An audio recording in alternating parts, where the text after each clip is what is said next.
Hoje eu vou propor um vídeo diferente para vocês.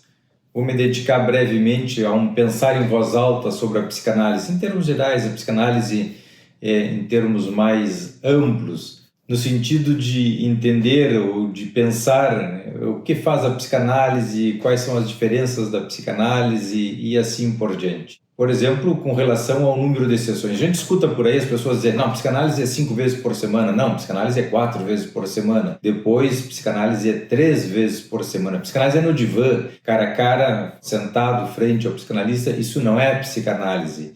E a psicanálise, então, e qual é a diferença dela para as psicoterapias de orientação psicanalítica?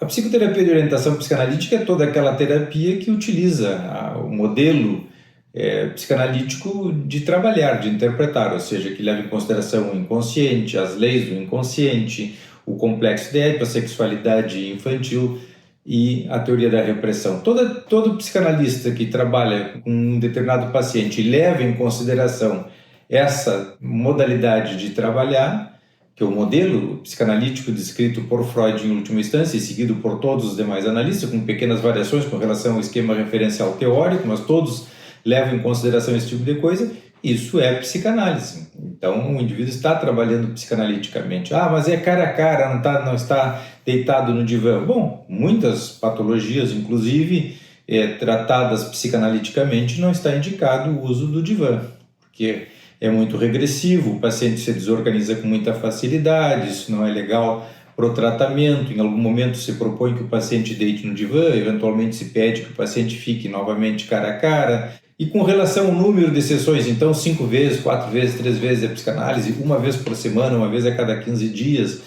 não é psicanálise. Não importa o número de sessões, nem o uso do divã, o que importa é a modalidade da escola que o sujeito está usando.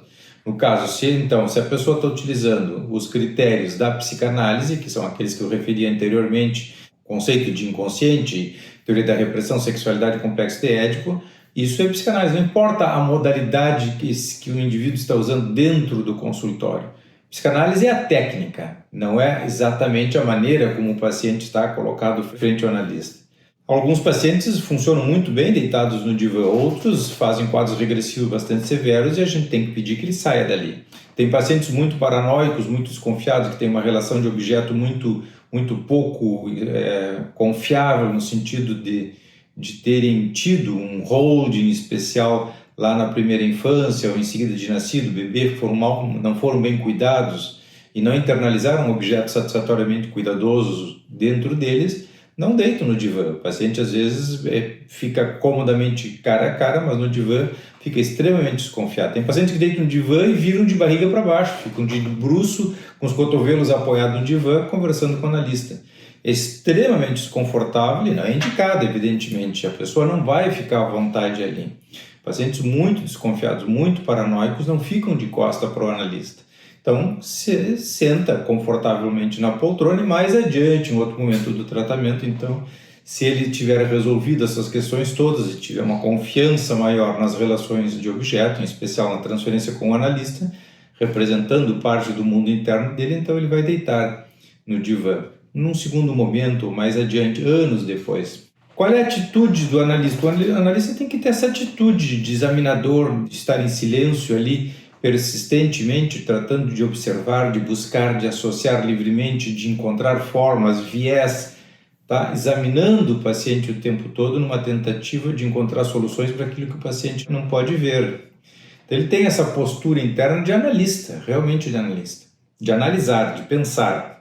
Às vezes pensa em voz alta, outras vezes pensa em silêncio, mas um silêncio social, um silêncio que não tem essa característica caricaturesca que fazem por aí do analista em silêncio atrás do divã do paciente com uma plancheta na mão. O psicanalista não anota nada, o psicanalista tem a cabeça, ele não fica no computador anotando numa prancheta como colocam por aí. As pessoas que anotam eventualmente alguma coisa, Freud fazia isso, muitos pesquisadores fazem isso, são os que são pesquisadores, que anotam um sonho, um pedaço do sonho do paciente ali para não esquecer depois, ou para não ter que reconstruir e ficar muito diferente depois, anotam um determinado pensamento científico que tem ali uma pequena vinheta, nem tem que ver com o paciente muitas vezes, mas tem que ver com aquilo que o paciente mobilizou dentro dele, está pesquisando aquele tema e anota para não esquecer, tem uma pranchetinha ali do lado, que ele faz uma pequena anotação.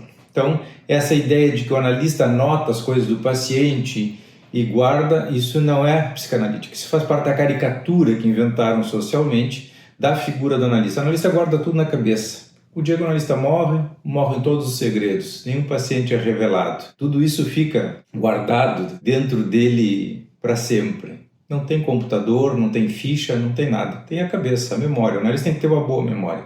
Não pode ter Alzheimer. Se tiver Alzheimer, não vai trabalhar. Se tiver esquecimentos, falhas, não vai trabalhar como psicanalista. Não vai ser um bom psicanalista, porque não vai lembrar. O paciente vai embora, volta 20 anos depois e nós começamos aos pouquinhos a rememorar tudo aquilo que ele tinha nos contado antes. O paciente fica surpreso. Como é que tu lembras de tudo isso? Porque está na nossa cabeça. Nossa cabeça é o nosso arquivo.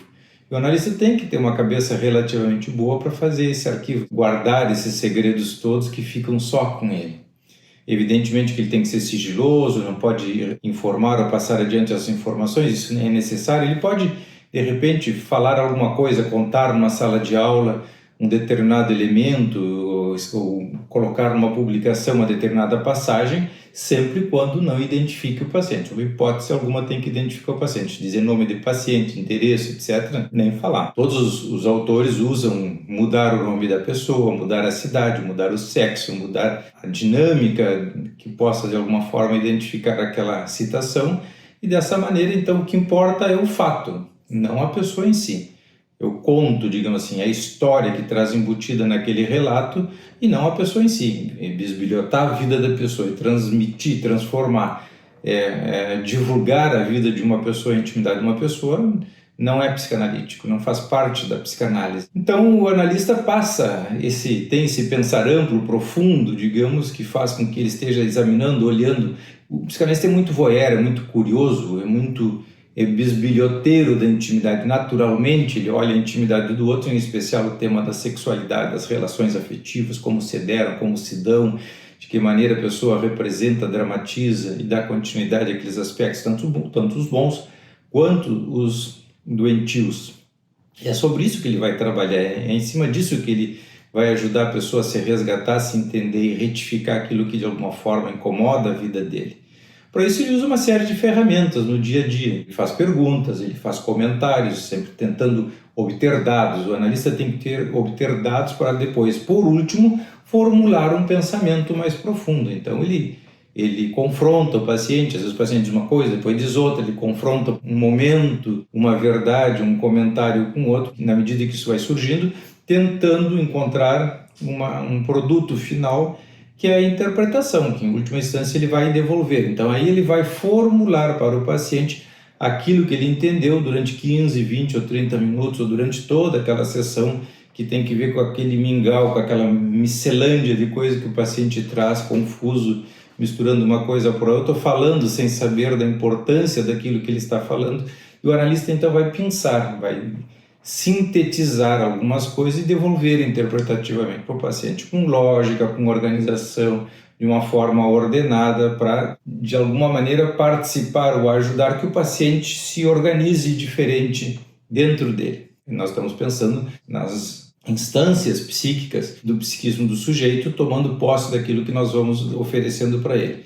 Ora oferecemos para um lugar, ora para outro, ora num nível de profundidade, ora no outro, e assim por diante. As interpretações a gente sempre leva em consideração o manifesto, o latente, o transferencial contra transferencial, o histórico genético e, por último, então, as interpretações mutativas de Strati. Não exatamente nessa ordem, mas sempre levando em consideração que são ferramentas que nós vamos utilizar para poder devolver para o paciente aquilo que ele, de alguma forma, nos ofereceu através, seja do silêncio, seja do comportamento, da atitude, ou das associações que ele tenha durante a sessão, conversando conosco, falando conosco e tudo mais.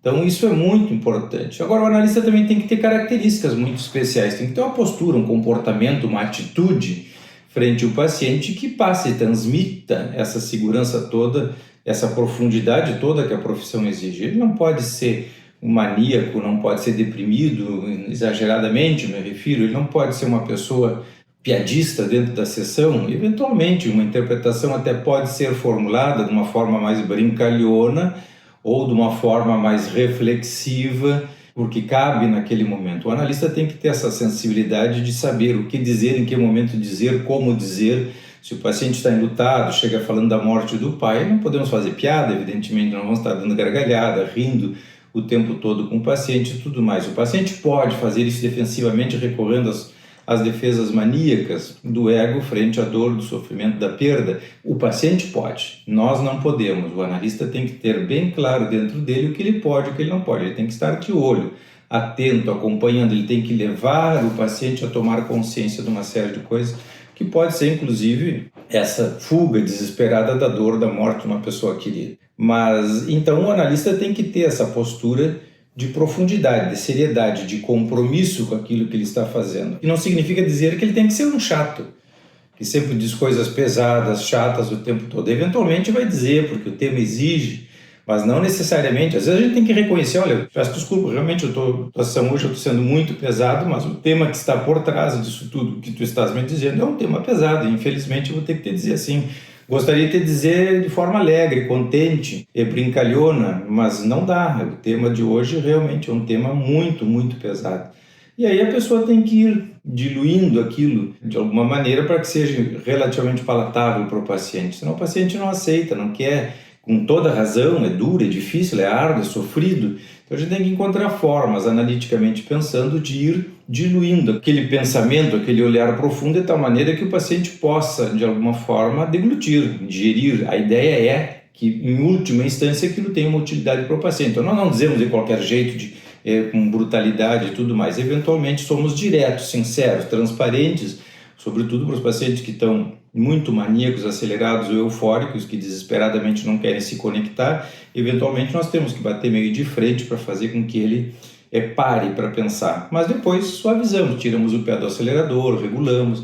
É um trabalho de arte artesanal, um trabalho criativo, de idas e vindas, de escolhas de momentos, de observação, o tempo todo. Não existe uma regra só, uma técnica só para tudo. Estamos ali o tempo todo examinando. Então o analista tem que ser, além de profundo e comprometido, ele tem que ser pontual, ele tem que estar sempre ali corrigindo, retificando as falhas do mundo interno do paciente. Ele tem que ser pontual, ele tem que ser organizado, ele tem que ser interessado pelo paciente, ele tem que ser responsável.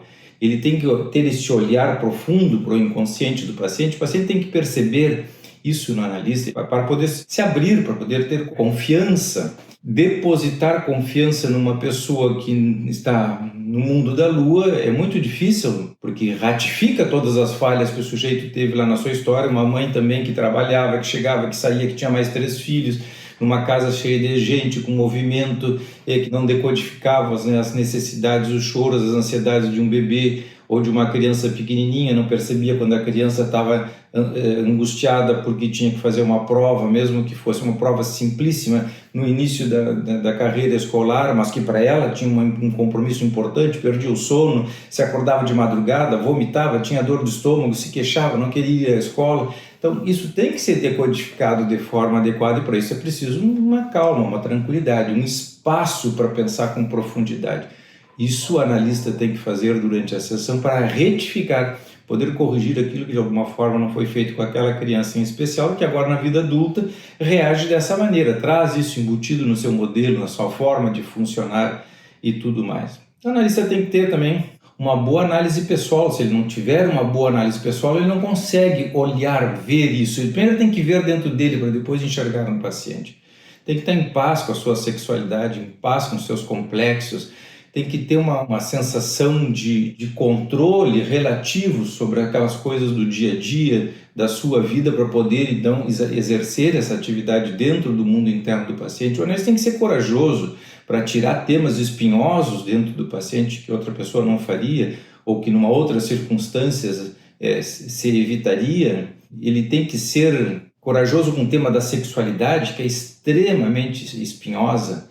Ele tem que ser constante, perene, permanente, ele tem que estar ali rotineiramente, no mesmo dia, na mesma hora, não tem que trocar sessão de paciente a todo instante, não tem que se atrasar para atender paciente a todo instante. O consultório tem que ser mais ou menos o mesmo, não colocar variáveis diferentes para que o paciente fique se distraindo, perdendo o descontrolado, o angustiado, porque hora tem uma coisa, hora tem outra. Não, o consultório do analista tem que ser um consultório relativamente estável, digamos assim, introduzir o mínimo de variáveis possível para que o paciente não seja sobressaltado por coisas que não tem que ver com a vida dele. O analista tem que ser humilde para saber pedir desculpa para o paciente quando ele se equivocar, ou quando eventualmente se atrasar, ou quando eventualmente trocar um nome de uma pessoa por outra, pela carga da sua vida. Ele é humano, evidentemente, tem todo o direito de se equivocar, tem todo o direito de estar triste eventualmente, de ter uma dor de dente ou uma preocupação não o suficientemente grande como para tirá-lo da sessão, tirá-lo da atenção do paciente. Mas às vezes o analista também flutua, o paciente, né? Às vezes nos diz, está com uma cara de cansado hoje, fulano. Realmente, trabalhei muitas horas hoje, enfim. Reconhecer aquilo e perguntar para o paciente, ou verificar no paciente o que aquilo mobilizou no mundo interno dele. Se ele melancolicamente está achando que me cansou, se tem uma história que se essa história do me cansou tem que ver com a história de vida dele, se o pai dele também era um pai idoso, e assim sucessivamente. Então esse olhar analítico permanente tem que ser a via mestre de um psicanalista. Ele tem que ter isso como a coisa mais importante. Ele tem que estar treinado, ele tem que estar convencido disso o tempo todo, de que tudo que acontece dentro da sessão ele tem que parar e olhar, ele tem que examinar, ele tem que se perguntar, isso veio de onde? Por onde vai? Por que surgiu esse comentário? E por que esse tom de voz? De repente a pessoa estava vibrante, falando alegremente e se deprime de uma hora para outra. Se deprimiu por quê? Qual foi a palavra? A partir de que momento se deprimiu? O que aconteceu que se deprimiu? O que eu fiz? O que passou? O que tu pensaste, fulaninho, que tu estavas alegre de uma hora para outra, te deprimisse? Em que tu pensaste nesse momento? E aí, sempre essa postura interna investigativa, para tentar relacionar uma coisa com a outra. Essa é a nossa profissão, é para isso que nós somos pagos, e isso que nós devemos exercer da melhor maneira possível, respeitando, evidentemente, o momento do paciente. Muitas vezes nós pensamos um monte e dizemos pouco, falamos pouco, temos muita informação do paciente e devolvemos pouco. Por quê? Porque o paciente está assoberbado, está aterrado, está soterrado, está naufragando dentro do seu mundo e nós não vamos afundá-lo mais. Então nós dizemos só o que é essencial, tiramos um salva-vida para ele, para que ele possa de alguma forma se agarrar e tirar o nariz para fora da água, usando isso como uma metáfora, evidentemente. Nós não vamos soterrar, afundar o paciente além do que ele já está. Então dizemos o essencial para que ele saia fora desse mundo interno, dessa complicação, desse momento afetivo, mas sabendo que mais adiante nós vamos retomar aquele tema. Esse tema não vai ficar para sempre guardado ante nós, é do paciente e é para ele que nós temos que devolver. Em algum momento nós vamos fazer isso. Poderia ficar aqui falando horas com vocês, esse é um tema maravilhoso, super entusiástico, que entusiasma qualquer psicanalista, mas, bom, infelizmente os nossos vídeos têm que ser curtos. Aqui novamente eu me passei, o vídeo foi muito além do que deveria ser, mas são temas aí que, por aí, são interessantes para quem está iniciando o trabalho. Um abraço para vocês e até o próximo vídeo.